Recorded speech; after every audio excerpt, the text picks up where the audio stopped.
Assalamualaikum warahmatullahi wabarakatuh. Perkenalkan, nama saya Dewi Syariah. Saya dari Sekolah Tinggi Ilmu Ekonomi Banten, tepatnya Fakultas Akuntansi. Di sini saya akan memaparkan beserta contoh kasus dari dana kas kecil, wesel tagih, dan wesel bayar.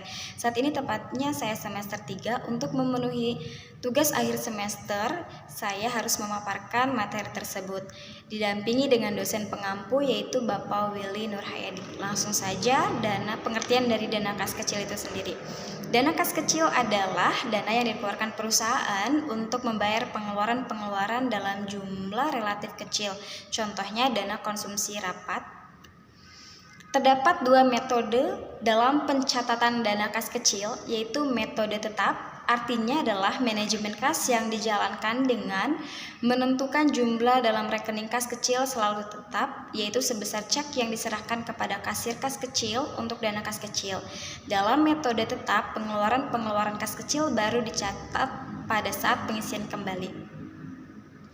Metode tidak tetap atau fluktuatif adalah manajemen kas yang dilakukan dengan menentukan saldo dana kas kecil tidak tetap atau berubah-ubah. Jika dalam metode tetap pencatatan terdapat pengeluaran-pengeluaran kas kecil, baru dilakukan saat pengisian kembali.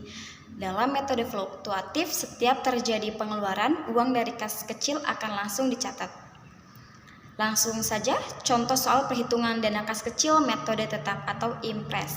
Pada awal bulan September, PT Kencana membentuk dana kas kecil untuk membayar pengeluaran-pengeluaran dalam jumlah relatif kecil.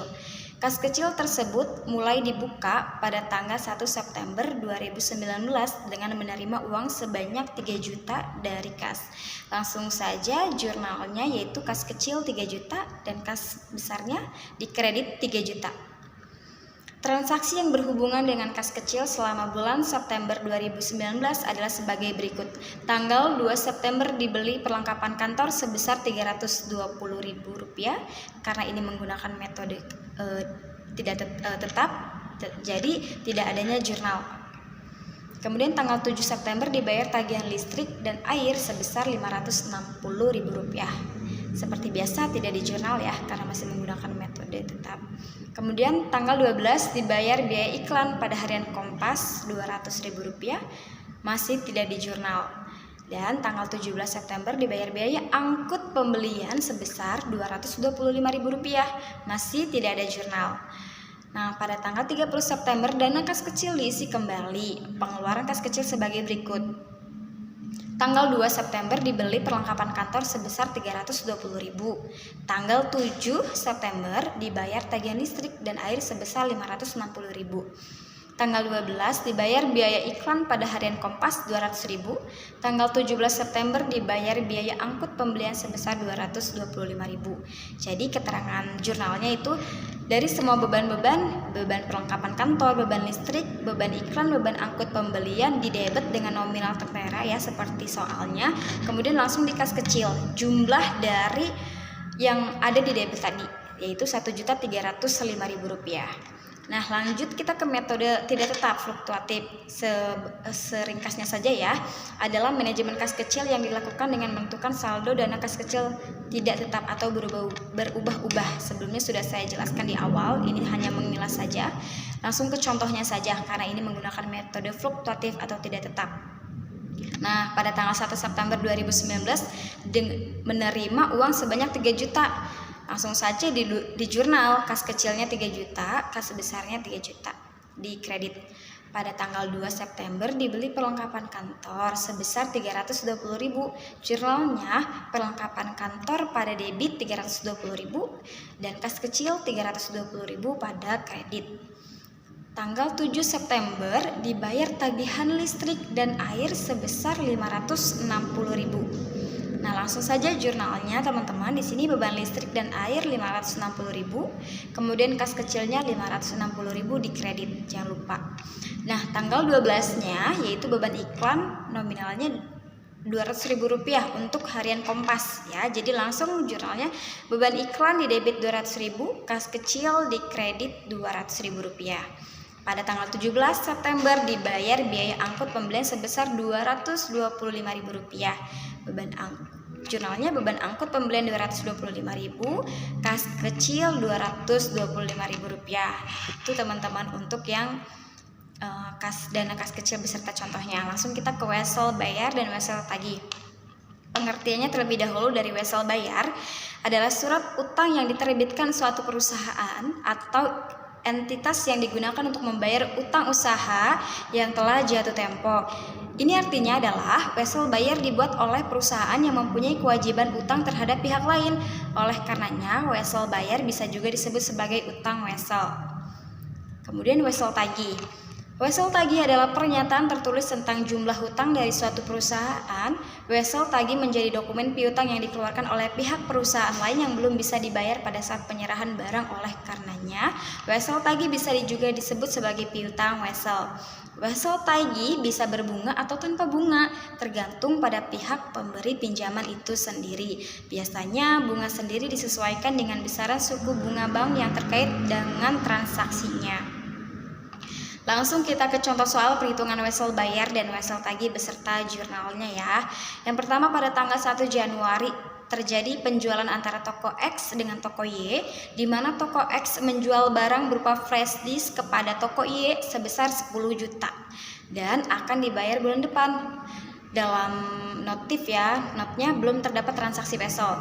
Jadi jurnalnya yaitu untuk toko X, piutang dagang 10 juta di debit dan penjualannya dikredit 10 juta juga. Sedangkan untuk jurnal untuk toko Y, pembeliannya 10 juta, kemudian untuk hutang dagangnya 10 juta rupiah juga, teman-teman. Nah, pada tanggal 1 Februari ternyata toko Y menghubungi toko X bahwa toko Y sedang mengalami kesulitan sehingga dibayar melalui wesel. Karena toko X dan toko Y sudah berhubungan lama atau dalam artian kerjasama, maka toko X menyetujui pembiayaan melalui wesel. Tingkat bunga yang diberikan adalah 10% dalam jangka waktu 90 hari atau dalam jangka waktu 3 bulan ya kalau dihitung bulan. Jadi jurnalnya yaitu yang diterima wesel jurnal untuk toko X pemegang wesel. Wesel tagih 10 juta di debit, piutang dagang 10 juta di kredit. Oke. Kemudian jurnal untuk toko Y pembuat wesel. Langsung saja jurnalnya hutang dagang 10.000 di debit, wesel bayarnya 10.000 10 juta rupiah di kredit. Nah, pada tanggal 1 Juli dilunasi wesel tersebut oleh toko Y.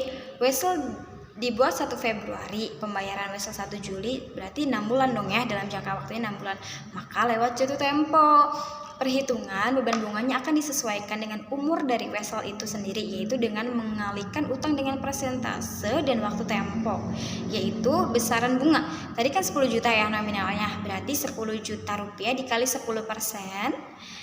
dikali 3 dibagi 12 ya, dari jumlah tahun, 1 tahun 12 bulan, yaitu sama dengan Rp250.000.